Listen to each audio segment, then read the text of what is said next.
Clocks are all frozen, and I'm choking on the smoke from the freeway. This city's grown old, I can taste all the rust on your lips.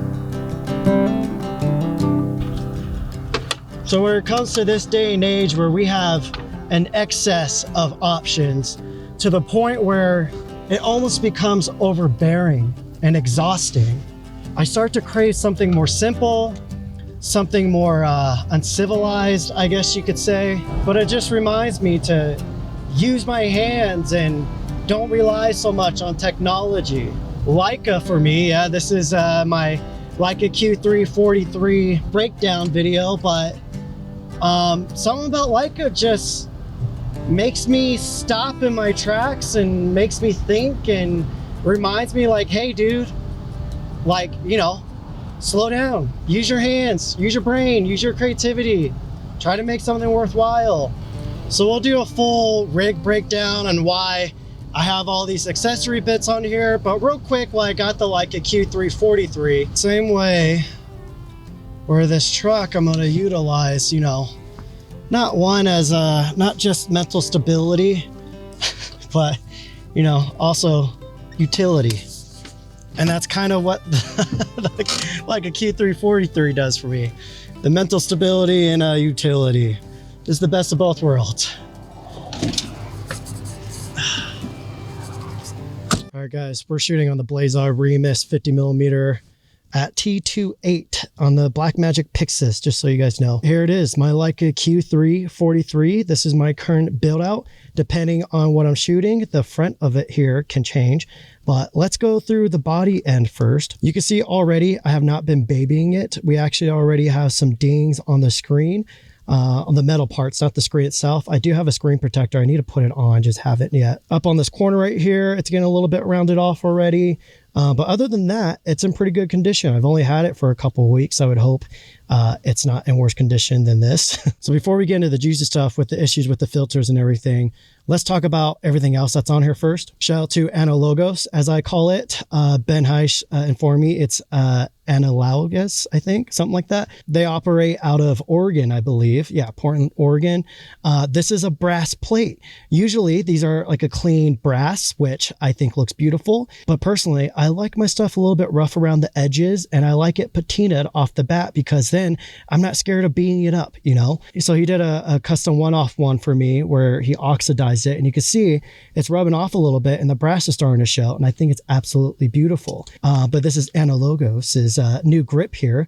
He has different colors coming as well. So as soon as I get one of the new colors, I will show that off when I can. But yeah, that's the grip I have on there. You guys know I like to shoot a lot of like run and gun. I could be horseback, I could be back of a quad, I could be hanging on the back of a truck, wherever it is. So I need a little bit more grip on here. So this grip alone pretty much did everything I needed. But I have this on my Leica M11. This is from IDS. Let me show my M11 real quick. So you can see this is my Leica M11. I have pretty much the same little thumb down here and nothing else on here. This alone, this makes it super easy for me to use, whether, you know, I'm shooting run and gun stuff. A couple of weeks ago, I was in Colorado on the back of a quad shooting cowboys pushing cattle down a highway. And this is all I pretty much needed. But I missed a lot of shots because this is obviously manual focus, hence that's where the Q343 came in. So I got pretty much the same finish where it's black, but over time you can see the black paint starts to wear off and you get that brassing coming out of there. So it's already starting to happen on this. It's very thin paint. This one's made to, you know, be brassed. From there, I have a brass shutter button. I'm pretty sure this is just copper and, you know, maybe coat it in brass. I'm not sure. Maybe it is full brass. I got off Amazon. I will put a link in the description. From the front, I also have Analogos. I know I'm saying it wrong, but I can't stop now. I have his dot covers on here. So he has a black one, a silver, I think it's silverish, maybe graphite kind of looking. But this is a brassed one. Once again, you guys are catching on here. I absolutely just love brass things. Personally, I kind of didn't mind the red badge on here, but Ben Heisch, I'll put a link in the description, did a video on these dot covers. And I was like, okay, I'm going to do it to my Leica Q343 because actually on my 43, Ben Heisch is actually the one. Ben Heisch is actually the guy who sent this original one out to me. And I thought it was from an old like M11P or something, but come to find out it's Analogos. So same thing on here. It's kind of cool that I just noticed my Leica cameras kind of match. A little pretentious of me, but you know, So now let's talk about filters and the lens and my workarounds between the hood issue that Leica somehow missed, I guess. I don't know. So when I'm out running around capturing still life, road trip type stuff, I just got this old truck. You guys will be seeing this nonstop. I apologize in advance. But even my Ford Bronco, pretty much anything except for portraits and like fashion stuff, I have this Polar Pro ShortStache everyday filter. What is this? This is basically a diffusion filter. I believe it's like a 1/8 with a polarizer. Personally, I would like a 1/16 diffusion. I have mixed feelings. Sometimes the diffusion on this looks absolutely stunning. Other times it looks a little bit too obvious, in my opinion. It just depends how much specular highlights is in your image there. But having the polarizer, my buddy Johnny Rome's got me onto this filter. I'll put a link in the description to his Instagram. But yeah, it kind of just helps, kill all the reflections. Obviously, it's a polarizer, but the thing that it does to the colors, it kind of reminds me of film, because film has a beautiful way of, holding color separation and saturation and luminosity. And it gives it like that deep saturated satin type look. This polarizer is kind of doing the same thing while also giving us some diffusion. Now, when it comes to portrait work, I do my other setup. Let me show you it. So I'm not going to take it all apart because I still got some shots I'm going to take in my truck here. So I don't want to take this off. But anyways, I don't know if I want to say Leica had an oversight. I feel like Leica's way too intentional with design to have an oversight. But this is an aftermarket lens hood. This is made for the Q343. What's crazy is their lens hoods screw on and they stop dead center. That's pretty wild. I haven't seen that before. But the Leica original lens hood is like half the depth of this.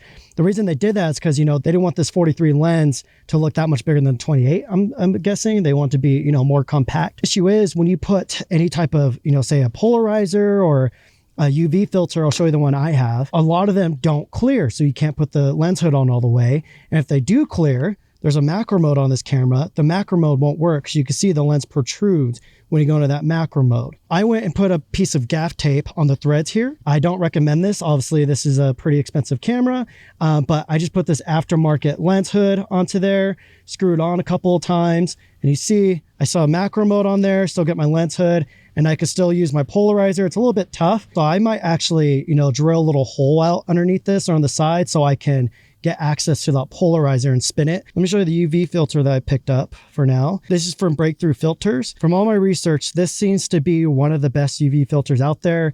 Minimal reflections, minimal of those orbs that happens when you shoot straight into lights. That's one of the reasons I hate using UV filters. It's made out of brass. It's pretty dense. It's a little bit thick, but it will clear this setup that I'm using with the aftermarket lens hood. So I'll put affiliate links in the description to all of this, don't worry. But that's my current setup right now. Personally, I like lens hoods. If you guys have been following me for a while, you see all the cowboy stuff that I do or off-road, whatever it is. The lens hood just really protects this glass. Obviously, this is a fixed lens. So if you mess up the glass on here, you can't just replace the lens. You got to take the whole camera in. So I try my best to baby the elements on here. For the strap, I'm rocking my collab that I did with Clever Supply Co. We're calling this the Rambler Rough Out strap. I am absolutely obsessed with this because it's perfect for all of my personal needs. Let's go over it real quick. So some of the key things with the strap here, this is a 1/2 inch strap, but we use stronger, thicker leather on here. So you're going to feels a little bit more robust, but after you use it a little bit, it does soften up just like any other leather. So if you're someone that wraps it up in your hands, the more you use it, the more comfortable it gets. As you guys saw from the rest of the camera, I absolutely love brass, and we have all brass hardware on here. Everything is double riveted as well, so it's extra secure. So again, when I'm like hanging off horses or quads or whatever I'm doing, I'm not scared about this coming off at all. The biggest thing on here, obviously it's called the rough out version because we put the smooth side on the inside and the rough side on the outside. Why do we do that? A lot of the times I'm wearing vest or I'm wearing jackets because it helps, kind of hide my camera from, whatever elements, if it's anything from cow to horse shit to dirt to mud to snow to sand, like whatever it is. I usually have a vest or a jacket on so I can hide my camera underneath it. But a lot of the times when the rough side's on the bottom side, it gets stuck on my clothes, no matter if it's summer or winter, whenever it is. So putting it on the smooth side just helps it glide a little bit more. Shout out to Clever Supply for collabing with me on that. I have no idea if I'm in frame or not, but that's pretty much it for my Leica Q343 little build out. Probably a short video on there, but Yeah, I've been totally obsessed with this camera. I am working on a video where I compare it to the Sony a7CR with the Sony's 40mm and the Nikon ZF with their 40mm. So subscribe for that. That's pretty much it for my build.